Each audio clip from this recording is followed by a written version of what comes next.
జనసేన పార్టీల ఉమ్మడి తొలి బహిరంగ సభ తెలుగు జన విజయకేతన జెండాకు సర్వం సిద్ధమైంది. పశ్చిమ గోదావరి జిల్లా పెంటపాడు మండలం ప్రతిపాడులో జాతీయ రహదారికి ఆనుకుని ఉన్న 25 ఎకరాల విస్తీర్ణంలో ఈ సభ నిర్వహించనున్నారు.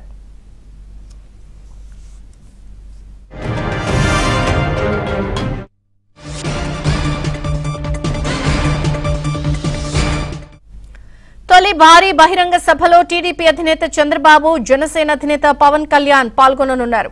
వారిద్దరూ హెలికాప్టర్లో వేదిక వద్దకు చేరుకుంటారు. రెండు పార్టీల ముఖ్య నాయకులు, ఇన్ఛార్జీలు, కమిటీల ప్రతినిధులు 500 మంది వరకు వేదికపై ఆసీనులు కానున్నారు. 5 లక్షల మంది జనం తరలివస్తారని అంచనా వేస్తున్నారు.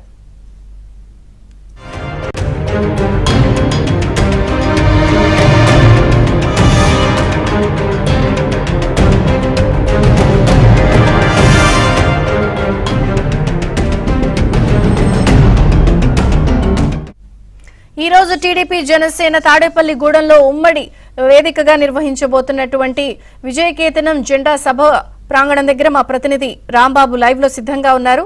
సభకు సంబంధించి మరిన్ని వివరాలు అందించడానికి Rambabu, over to you. Vijay Chandrika మనం చూస్తున్నాము. తాడేపల్లిగూడెంలోని టీడీపీ జనసేన సంయుక్తంగా భారీ బహిరంగ సభను ఏర్పాటు చేస్తాయి. ఈ సభకు సంబంధించి ఏర్పాటు మనం చూడొచ్చు. భారీ బహిరంగ సభ ఈ సభ వేదికను ఏ విధంగా ఏర్పాటు చేస్తారో చూడొచ్చు. దాదాపు 500 మంది ఈ వేదిక మీద కూర్చునేలాగా ఏర్పాటు చేస్తారు. ప్రతి ఒక్కరు అంటే ప్రతి నియోజకవర్గం సంబంధించిన ఇన్ఛార్జీలు అంటే అటు టీడీపీ కావచ్చు, ఇటు జనసేన కావచ్చు, మొత్తం రెండు పార్టీలకు సంబంధించిన ఇన్ఛార్జీలు కూర్చోడానికి వీళ్ళకి ఇక్కడ ఏర్పాటు చేస్తారు. అదేవిధంగా ఈ పార్టీకి రెండు పార్టీలకు సంబంధించి భారీ స్థాయిలో జనం వస్తారని చెప్పి అంచనా వేస్తున్నారు. ఎందుకంటే మొదటిసారిగా ఈ రెండు పార్టీలు కలిపి అటు టీడీపీ, జనసేన ఈ రెండు పార్టీలు కలిపి నిర్వహిస్తున్న మొట్టమొదటి సభ ఇది. అదే కాకుండా ఎన్నికల సంఘారాన్ని కూడా రెండు పార్టీల అధినేతలు చంద్రబాబు నాయుడు, అదేవిధంగా పవన్ కళ్యాణ్ ఇక్కడి నుంచి పూరించే అవకాశం ఉంది. ఇప్పటికీ రెండు పార్టీలకు సంబంధించి కొంతమంది అభ్యర్థులు ప్రకటించారు. అభ్యర్థులు సైతం ఇక్కడికి వచ్చే అవకాశం ఉంది. ఎందుకంటేనేమో అభ్యర్థుల జాబితా ప్రకటించిన తర్వాత మొదటిసారిగా ఎన్నికల సభ నిర్వహిస్తుండటంతో రెండు పార్టీల నేతలను ఉత్సాహం నెలకొంది. దాంతో ఈ సభను విజయవంతం చేయడానికైతే అన్ని పార్టీలు ఈ రెండు పార్టీల నాయకులైతే చాలా ఉత్సాహంగా ఉన్నారు. ప్రధానంగా ఈ సభకు సంబంధించి అటు శ్రీకాకుళం నుంచి ఇటు నెల్లూరు వరకు జనాన్ని తరలించే అవకాశం అయితే ఉంది. మొత్తం మీద సుమారు 3 లక్షల నుంచి 4-5 లక్షల వరకు వస్తారని చెప్పి అంచనా వేస్తున్నారు. దానికి తగ్గట్టుగా ఇక్కడ ఏర్పాటు చేస్తున్నారు. మొత్తం మీద 25 ఎకరాలని సభ ప్రాంగణాన్ని ఏర్పాటు చేస్తారు. అదే కాకుండా ఇతర ప్రాంతాల నుంచి వచ్చే వాహనాలకు సంబంధించి పార్కింగ్ సదుపాయం ఏర్పాటు చేస్తారు. 2 చోట్ల భారీ పార్కింగ్ సదుపాయం ఏర్పాటు చేస్తారు. అదేవిధంగా మనం చూడొచ్చు ఇక్కడ ఏ విధంగా ఏర్పాట్లు చేస్తున్నారు. వచ్చిన వారికి ప్రతి ఒక్కరికి కూర్చోడానికి వీలుగా చైర్స్ వేస్తున్నారు. అదేవిధంగా వచ్చిన వారికి ప్రతి ఒక్కరికి మంచినీరు, అదేవిధంగా ఆహారం అందించడానికి కూడా చర్యలు చేపట్టారు. ఎందుకంటే ఇది రెండు పార్టీల చేత ప్రతిష్టాత్మకంగా తీసుకున్న సభ ఇది. అంతేకాకుండా వైసీపీ ప్రభుత్వం మీద మొట్టమొదటిసారిగా మొట్టమొదటిసారిగా వీళ్ళు చేస్తున్న పోరాటానికి ఒక వేదిక నిలబోతుంది. ఇక్కడ టీడీపీకి సంబంధించి చంద్రదండు అధ్యక్షులు ప్రకాష్ నాయుడు మనతో ఉన్నారు. చెప్పండి, అసలు ఏ విధంగా ఉంది ఇక్కడ పార్టీ ఈ సభ ఏర్పాట్లు ఏ విధంగా సాగుతున్నాయి? ఎందుకంటే రెండు పార్టీలు కలిపి మొదటిసారిగా ఇక్కడ ఏర్పాట్లు చేస్తున్నారు, సభ నిర్వహించబోతున్నారు. ఈ సభకు సంబంధించి అటు టీడీపీ అధినేత పవన్ కళ్యాణ్ ఏ విధంగా సందేశం ఇచ్చే అవకాశం ఉంది? అందరికీ నమస్కారం. ముఖ్యంగా చంద్రబాబు నాయుడు గారు, పవన్ కళ్యాణ్ గారు కలయిక ఒక విప్లవాత్మకమైనటువంటి మార్పు అనేది రాష్ట్రంలో వచ్చింది. ఎందుకంటే చాలామంది పేదలు, బడుగులు, బలహీనులు, విద్యార్థులు, మహిళలు, ఎంతోమంది అన్ని వర్గాల ప్రజలు అణచివేయబడినటువంటి విషయం అందరికీ తెలుసు. ఈ వైసీపీ ప్రభుత్వం వల్ల జగను ఎక్కడ పడితే అక్కడ అన్ని వర్గాలను అణచివేసినాడు. ముఖ్యంగా ఈరోజు రాష్ట్రంలో పోలీస్ డిపార్ట్మెంటును అతను తన చెప్పు చేతుల్లో పెట్టుకొని ఈరోజు ఎక్కడ చూసినా జనసేన నాయకులపైన కానీ, టీడీపీ నాయకులపైన కానీ రౌడీ షీట్లు ఓపెన్ చేయడము, టడా చట్టం చేయడము, మందులు అక్రమ మద్యం కేసులోనూ అనేక రకాలైనటువంటి హరాస్మెంట్లు చేస్తూనే ఉన్నారు. దీనితో జనసేన, తెలుగుదేశం పార్టీ నాయకులు అభిప్రాయం మేరకు ఈ రాష్ట్రం బాగుపడల్లా, ఈ రాష్ట్రంలో ఉన్నటువంటి పేదల కష్టాలు తీరల్లా, బడుగుల కష్టాలు తీరల్లా, మనకు అమరావతి రాజధాని రావాలా, మన విద్యార్థులకందరికీ, నిరుద్యోగులకందరికీ ఉద్యోగ అవకాశాలు రావాలా, అన్ని రకాలుగా రావాలంటే ఇది కలయిక అవసరము. ఇప్పుడు అని చంద్రబాబు నాయుడు గారు, పవన్ కళ్యాణ్ గారు వాళ్ళు కలిసినటువంటి కలయికను ప్రతి ఒక్కరూ ఇప్పుడు అభినందిస్తున్నారు. ఎక్కడ చూసినా అభినందిస్తున్నారు. ఏ చోట చూసినా అభినందిస్తున్నారు. లాస్ట్కు వైసీపీ పార్టీ వాళ్ళే విస్మయం వ్యక్తం చేస్తున్నారు అయ్యో అని.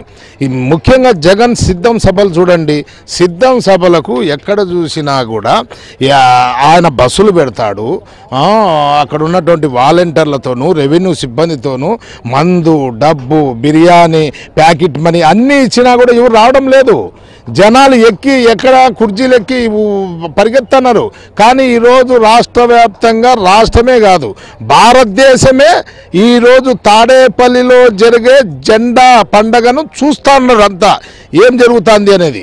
కాబట్టి ఈ కలయిక ఒక సంవత్సరం 2 సంవత్సరాలు కాదు, సుదీర్ఘకాలము 10 సంవత్సరాల వరకు కలయికతో ఇది ఒక విప్లవాత్మకమైన మార్పు తీసుకురావాలని ఆలోచన చేస్తున్నానని నేను తెలియజేస్తూ ఉన్నాను. Thank you. అదేవిధంగా ఇక్కడ మనం చూడొచ్చు ఆ జనసేన పార్టీకి సంబంధించిన ఒక సీనియర్ నాయకులు ఉన్నారు, బొలిశెట్టి సత్యనారాయణ. చెప్పండి, ఇప్పుడు ఈ ఏర్పాట్లు ఏ విధంగా సాగుతున్నాయి, అదేవిధంగా ప్రధానంగా ఈ వేదిక దగ్గర నుంచి ఎటువంటి సందేశం ఇవ్వబోతున్నారు ప్రజలకే కావచ్చు, అటు ఉమ్మడి పార్టీలు ఏవైతే ఉన్నాయి టీడీపీ జనసేన పార్టీల నాయకులు కార్యకర్తలకు ఎటువంటి సందేశం ఇవ్వబోతున్నారు? మన దేశానికి స్వాతంత్రం వచ్చి 77 సంవత్సరాలు అయింది. రాష్ట్రానికి స్వాతంత్రం పోయి 4.5 ఏళ్ళు అవుతుంది. మళ్ళీ రాష్ట్రానికి స్వాతంత్రం తిరిగి తెచ్చుకోవాలని, ప్రజాస్వామ్యాన్ని తిరిగి తెచ్చుకోవాలని ఒక పోరాటం చేస్తున్నారు ప్రజల తరపున నిలబడ్డ 2 నాయకులు ఈరోజు సాయంత్రం వేదిక పంచుకోబోతున్నారు. ఇది యాక్చువల్గా ఏంటంటే అనుకున్నట్టు ఇది రాజకీయ పార్టీల వేదిక కాదండి, ఇది ప్రజావేదిక. ప్రజలు కోరుకుంటున్నారు ఈ రాక్షసుడి పాలన నుంచి విముక్తి కావాలని. అందు గురించి ఓటు చేయకూడదని చెప్పి మా అధ్యక్షులు పవన్ కళ్యాణ్ గారు ఇప్పటి నుంచి ఇచ్చిన సందేశం మేరకు జనసేన పార్టీ, తెలుగుదేశం కలిసి ఉమ్మడిగా ఈ యొక్క ప్రత్యామ్నాయంగా ఏర్పడింది. ప్రజలు ఇప్పటికే ఆ ప్రత్యామ్నాయాన్ని యాక్సెప్ట్ చేశారు. ఎందుకంటే 13 జిల్లాల్లో జిల్లా స్థాయి మీటింగులు జరిగినాయి. అలాగే 175 నియోజకవర్గంలో నియోజకవర్గం స్థాయి మీటింగులు జరిగినాయి. అన్ని చోట్ల, అన్ని జిల్లాల్లో, అన్ని నియోజకవర్గాల్లో ఈ పొత్తుకి ప్రజల ఆశీర్వాదం, కార్యకర్తల మద్దతు లభించింది. కాబట్టి ఇక మీదట జరగబోయే యుద్ధం అని చెప్పి సిద్ధం అని చెప్తున్నాడు కదా జగన్మోహన్ రెడ్డి, దానికి డబ్బులు ఇచ్చి రకరకాలుగా తరలించుకొని వస్తున్నారు. స్వచ్ఛందంగా తరలి వస్తున్న జనం నాకు ఈరోజు ఉదయం 5 గంటల నుంచి రకరకాల ప్రాంతాల నుంచి, చిత్తూరు నుంచి, కడప నుంచి, అనంతపురం నుంచి, అలాగే శ్రీకాకుళం నుంచి, ఇచ్చాపురం నుంచి, విజయనగరం నుంచి, విశాఖపట్నం నుంచి ర్యాలీలుగా బయలుదేరి ప్రజలు వస్తున్నారండి. ఆ వీడియోలన్నీ చూస్తుంటే ఇన్నాళ్ళకి మళ్ళీ ఒక ప్రజలు తిరుగుబాటు చేస్తున్నారు స్వాతంత్రం గురించి. ఆ స్వాతంత్ర పోరాట యోధులుగా పవన్ కళ్యాణ్ గారు, చంద్రబాబు నాయుడు గారు ఇక్కడ ఈ వేదిక మీద నుంచి వాళ్ళకి భరోసా ఇవ్వబోతున్నారు అనిపిస్తుంది. అంటే ప్రధానంగా చూస్తుంది ఎన్నికల సంకారం అని చెప్పేసి ఇటు టీడీపీ జనసేనలు భావిస్తున్నాయి. మీరు చెప్పేసి ఇది ప్రజావేదిక అని చెప్తున్నారు. కానీ ఇప్పుడు వైసీపీ ప్రభుత్వం మీద పోరాటం చేసిన ఆవశ్యకత ఉందని చెప్పేసి 2 పార్టీల నేతలు భావిస్తున్నారు. అటువంటి టైంలోని ప్రజలకి ఈ వేదిక నుంచి ఎటువంటి సందేశం వచ్చే అవకాశం ఉంది, అదేవిధంగా ఎన్నికలకు సంబంధించి ఎటువంటి నిర్ణయాలను ప్రకటించే అవకాశం ఉందా? తప్పకుండా ఉంటుందండి. ఎందుకంటే ఉమ్మడి మేనిఫెస్టో లాంటిది చాలా వరకు ఆవిష్కరిస్తారని అనుకుంటున్నాను. ఎందుకంటే కమిటీలు దఫాలుగా మీట్ అయినాయి. ఇప్పటికే సూపర్ 6 అని తెలుగుదేశం, షణ్ముఖ వ్యూహం అని జనసేన, చూడండి అక్కడ కూడా 6 కాబట్టి ఇదంతా కూడా సమానంగా ముందుకెళ్లే ఆలోచనతో వెళ్తున్నారు. కాబట్టి మాకేమంటే ఈరోజు ఈ సభా వేదిక నుంచి మొత్తం ఉన్న 5 కోట్ల మంది ప్రజలకి ఒక భరోసా నింపాలి. మేము ప్రత్యామ్నాయం, మేమిద్దరం కలిసి ఈ రాక్షసుని అంతం చేస్తున్నాం అనేది ఆ భరోసా ఇస్తారని గ్యారంటీ ప్రజలకు ఉంది, ఇస్తారని నమ్మకం నాయకులకు ఉందండి.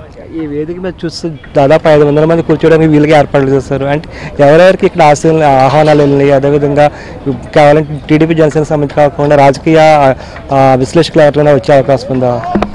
నాకున్న సమాచారం ప్రకారంగా కార్యవర్గంలో ఉన్న టీడీపీ జనసేన కార్యవర్గంలో ఉన్న సభ్యులందరూ డాయస్ మీద ఉంటారండి. మిగతా పెద్దలు అందుకే మాకంటే చాలా పెద్దవాళ్ళు కూడా మా పార్టీలో ఉంటారు. వాళ్ళందరూ వీవీఐపీ గ్యాలరీలో ఉంటారు. ఈ రోజు ఏంటంటే కార్యనిర్వాహక సభ్యులు అందరూ కూడా ఒక వేదిక మీద కూర్చొని దీనికి మద్దతు పలికే విధంగా ఈ కార్యక్రమం రూపొందించారండి. Thank you.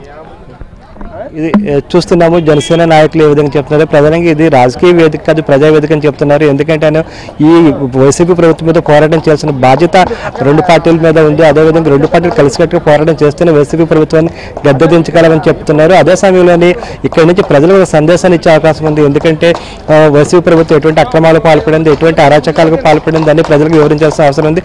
అదేవిధంగా రాబోయే కాలంలోని ఈ 2 పార్టీలు, ఉమ్మడి పార్టీలు ఏవైతే ఉన్నాయో టీడీపీ జనసేనలు ప్రజలకు ఏ విధంగా భరోసా ఇవ్వబోతున్నాయో కూడా ఇక్కడి నుంచి చెప్పే అవకాశం ఉందని చెప్తున్నారు. మొత్తమే చూస్తే మాత్రం తాడేపల్లిగూడెం సభ సంబంధించి ఇక్కడ భారీ ఏర్పాట్లు సాగుతున్నాయి. ఈ సభను విజయవంతం చేయడానికి అయితే 2 పార్టీల నాయకులు అయితే అహర్నిశలు శ్రమిస్తూనే ఉన్నారు. విజయచంద్రిక. Thank you Rambabu.